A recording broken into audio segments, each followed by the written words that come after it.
Ladies and gentlemen, welcome back to the channel. My name is Mark Roden, and in today's video, we are going to be going over the top 13 supercars that are cheaper than you may think. Now, I'm not saying these cars are cheap. They are not. I can't afford them. Chances are you probably also can't afford them, but we're going to watch it anyways to give us a little bit of motivation, right? Hopefully that's the case. That's what I'm going for here. That's what I tell myself. But yeah, these are going to be supercars that you might think, oh, that's a $300,000 car. I'm never going to be able to afford it. But in reality, they're a lot cheaper than you would think. As a matter of fact, I don't think any of these, besides maybe one or two, are even close to $100,000. And so I feel like for a supercar, you know, that's a relatively good price. But I haven't uploaded in a couple days now. So how was your guys' Thanksgiving? Yeah, if you're an American, how was your Thanksgiving? If you were Canadian, how was your Thanksgiving like a month ago? But for us American folks, how was your Thanksgiving? Also, really quickly, I know this has nothing to do with what the video whatsoever, but I wanted to say this. My friend Curtis, shout out Curtis, he's not going to watch this video, but if he does watch this video, shout out you, Curtis, really got it in my mind that I got to start getting on the grind. So what I want you guys to do is from now on, hold me accountable. If I miss a day, I upload every other day. So if I miss a day, I want you guys to comment in the next time I upload and be like, this guy sucks. I hate his videos. I hate him so much because he never uploads. I want you guys to hold me accountable. I want to lock in and get the grind going. All right, I want to get on the YouTube grind machine. I got a little distracted last month because of Black Ops 6, and I feel ashamed to admit it, but I'm back, baby. Okay, we're gonna be uploading every other day, and if I don't, you guys, you know, yell at me, tell me I'm a bad boy, spank me, give me a spanking, choke me. But without further ado, let's get right into it with number 13. And that goes to the wonderful McLaren MP4-12C. Long name. When it came out, I was a wee little lad, and so I thought it just meant a video. I'm not even joking. I thought that this was going to be like a McLaren video, and everybody's talking about MP4. I was like, MP4?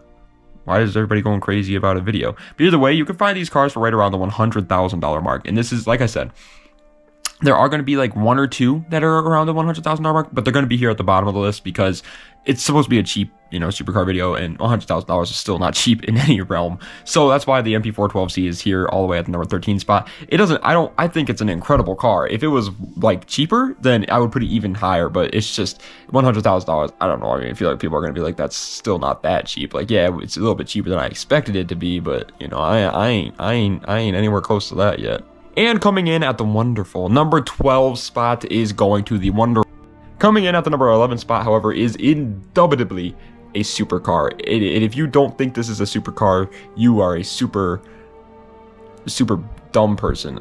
I could have made a very rude, inappropriate joke there, but I'm not going to say that. It's the Lamborghini Gallardo. You can find a Gallardo for right around the $100,000 mark. I used to always pronounce it Gallardo, but then I started watching like videos of British people pronouncing it Gallardo, and they sound so fancy. So now I can't pronounce it the Gallardo. It's a supercar though. It's everybody wants the Murcielago. Trust me.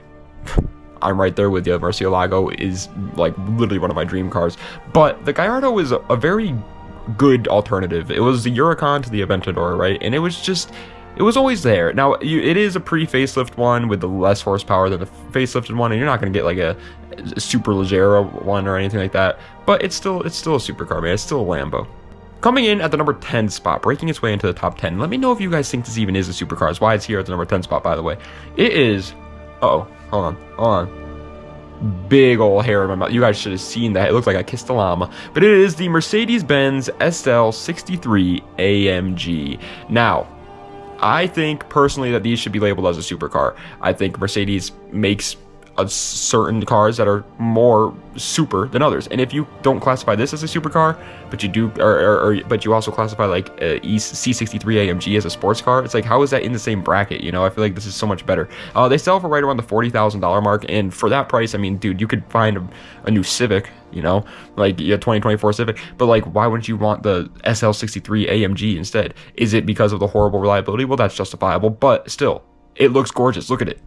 Coming in at the number 9 spot, I got to clear out my GoPro. Guess how many clips I have saved in my GoPro, just like because I never delete them. Well, I do delete them, but I haven't deleted them in a while. 1,200 clips in my GoPro. I got to delete those. Either way, number 9 is Ferrari 360 no scope. Oh, mom, get the camera. Mom, get the camera. This car goes for a good price of $80,000. Now, that's obviously very expensive still, 80 grand. I'm not anywhere close to 80 grand, but for a Ferrari, and for a relatively like wanted Ferrari too, like people do talk about these cars quite a bit, man. That's reasonable. Like, that's one of the cheapest Ferraris you're gonna find, and it's still a cool Ferrari. Like, you could find other Ferraris that are like it's like the Ferrari eyelash that like no one's ever heard of before, the Ferrari crusty booger that like no one wants. Yeah, those will be like 30 grand or something, but like an actual like decent, good performing, cool Ferrari, the cheapest one you could find, in my opinion, is probably the Ferrari 360.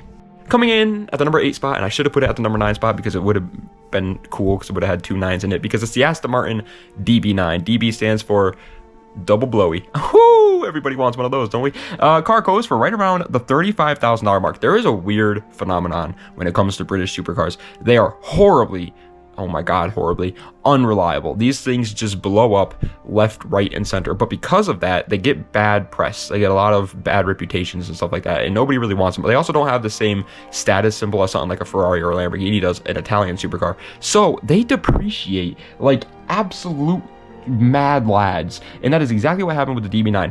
$35,000 for this car, dude. I remember back playing Need for Speed Most Wanted, and these cars were like beautiful, like dream car worthy cars, and now they're selling for 35 grand. That's exactly why I wanted to make a video like this, a car just like this one.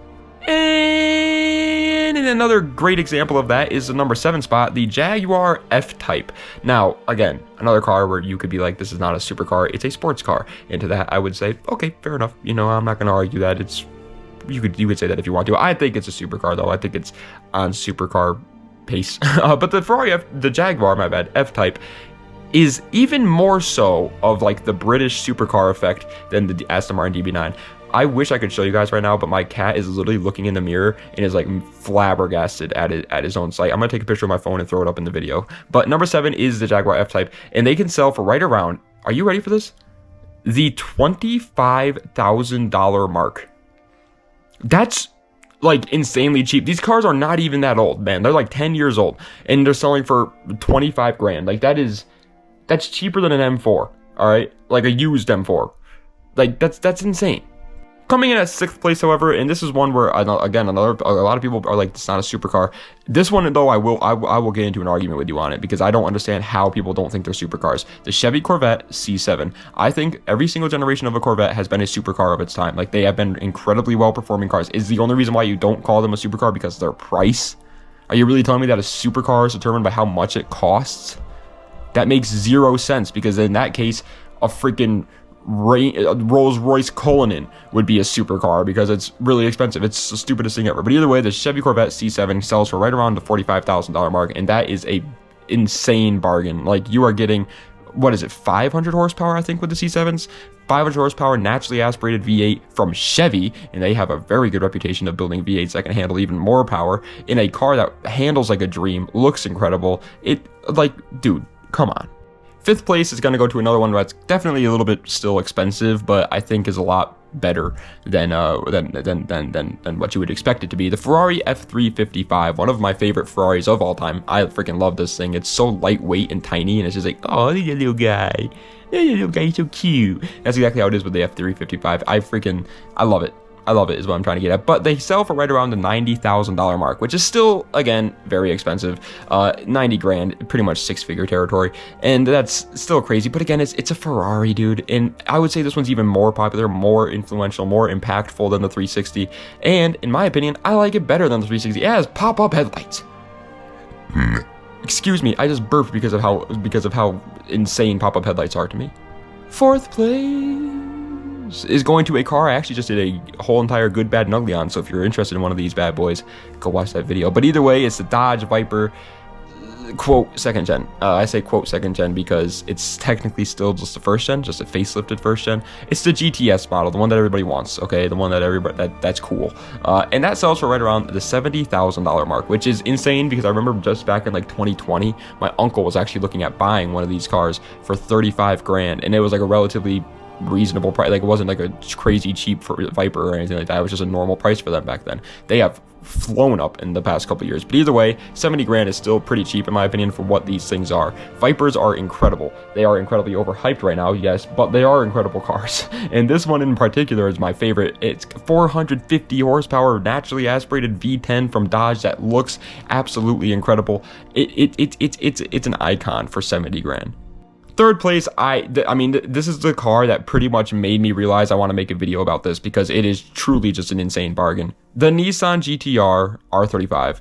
I don't care. I know people are going to be like, oh, it's not a supercar. It's blah, blah, blah. I don't understand how that's even remotely possible. These R35 GTRs have been competing with Huracans, R8s, freaking McLaren MP4-12Cs. Like, they've been competing with supercars their entire life. In my opinion, an R35 is a supercar, but they sell for right around the $55,000 mark. Obviously, GTRs are a really weird one though, because they're still making them. They've made them for like 15 years at this point. And so it all depends on what like year you get, the mileage it has, etc., on the pricing. But if you really wanted a bargain, you could find one honestly even cheaper than 55K. I just think 55K is a relatively reasonable one for like a 2012, like 50,000 mile R35. Second place is another British supercar weirdness going on, but definitely not as extreme as the other two. It's the Aston Martin Vantage, the newest, well, not the newest because now they just made a new one, but the previous newest Aston Martin Vantage, which, by the way, since they did make a new one, I expect the price of these to drop relatively soon, like maybe by the end of 2025 these will be even cheaper, but as of right now they're $80,000. That's insane. If you've ever seen one of these cars in real life, you know how gorgeous they are. They are a clear, obvious, beautiful, luxurious supercar, and they've already dropped a significant amount in price because, again, they're British and it just happens. But since they made a new Aston Martin Vantage and people are liking that one, I guarantee what's going to happen is this one's going to drop even more, even faster, with the added bonus of it being a British supercar and that just chipping away at its depreciation there. I think this thing's going to be worth maybe even like 40K by the end of this year, maybe 2026. Honorable mention, because it's clearly not a supercar in any way whatsoever, but I did want to mention it because I feel like people think it's so expensive. It's the Lotus Elise. The Lotus Elise sells for right around $35,000, and in my opinion that's just a lot cheaper than I thought. I just wanted to throw it in here. It's not like crazy, obviously. Maybe some people don't think it was expensive, but I always thought my whole life that these cars were like dream car status. I mean, and they still are. I mean, you can have a dream car that's 10 grand if you want, I don't care, but it's always just like surprising to me whenever I look up a Lotus Elise on Facebook Marketplace and they're way cheaper than I expected them to be. But first place, in my opinion, the most surprisingly cheap supercar of all supercars out there right now is, without a doubt, the Audi R8 first generation. They now have a facelift second gen, which is, I'm going to be 100% crystal clear. I'm talking the lakes of Niagara Falls, honest with you here. Clearly such a cooler car than the first gen. Like, the second gen, in my opinion, is way better. But if you don't mind getting a first gen over the second gen, then you can save a ton of money, because you can find a first gen R8 for right around $50,000 nowadays. That is insane. When these cars came out, everybody was talking about them. They were like the car. It was Audi's pretty much first attempt at a supercar, realistically, and it was so popular. It was gorgeous. Everybody loved them. They were in tons of movies and stuff like that. Like, Audi R8s were all over the place, and now you can find one for around 50 grand. Sure, again, it's not as cool as a second gen or whatever, but it's still an Audi R8. And if you mean to tell me you don't want to drive an Audi R8, I have an actual poop brewing in my stomach right now just for you. I will save it. Let me know your address. I'll send it to you via FedEx, because you are full of it, man. They're still really cool cars. But ladies and gentlemen, that is the end of today's video. I hope you guys enjoyed. If you did, please be sure to like, comment, and subscribe to the channel for more content just like this. Let me know what other videos you'd like to see in the comment section down below. And yeah, that's pretty much. I'm gonna try my best to remember to put that picture of my cat in the mirror, because I talked about it. If I forget, I'm sorry. I pretty bad at remembering things like that. Oh, also another thing I wanted to bring up real quick. Do any of you guys sports bet on the NFL or the NBA or MLB or soccer? I don't know what they call the soccer World Cup. I don't know. And then NHL. And do you guys bet about any of that stuff? Because I do. I do every once in a while. I dabble in it. Only when I'm hanging out with my friends and we're like all watching football together or something, then I'll dabble in it a little bit. And so I did it yesterday because we were all hanging out. It was Sunday football. You know what I was doing. I lost so much freaking money. I hate it. I hate sports betting so freaking. I want to hear your guys' horror stories, because guess what my horror story was? 6-leg parlay, 5 legs hit, 6th one didn't, and I took Lamar Jackson under for his rushing yards, because his line was like 50 and a half or something at the time. I was like, oh, he's not getting 51 rushing yards. He got 51 rushing yards exactly. I lost by half a rushing yard. Like that, oh, it drove me absolutely insane. I was so livid. But anyway, thank you guys so much for watching. I do appreciate it. Again, let me know what other videos I see in the comments section, and make sure you hold me to uploading, guys. I'm serious about that. If you, I'm reaching out to you guys. I'm asking you guys for a helping hand, you know, keep me on track, keep me disciplined, spank my bottom if I start being a bad boy. All right, because now that I'm older, my parents, they don't do that anymore, so I'm all on my own, and I'm getting lazy sometimes. So anyway, thank you guys so much for watching. I appreciate it. Das Vidania, and have a nice night.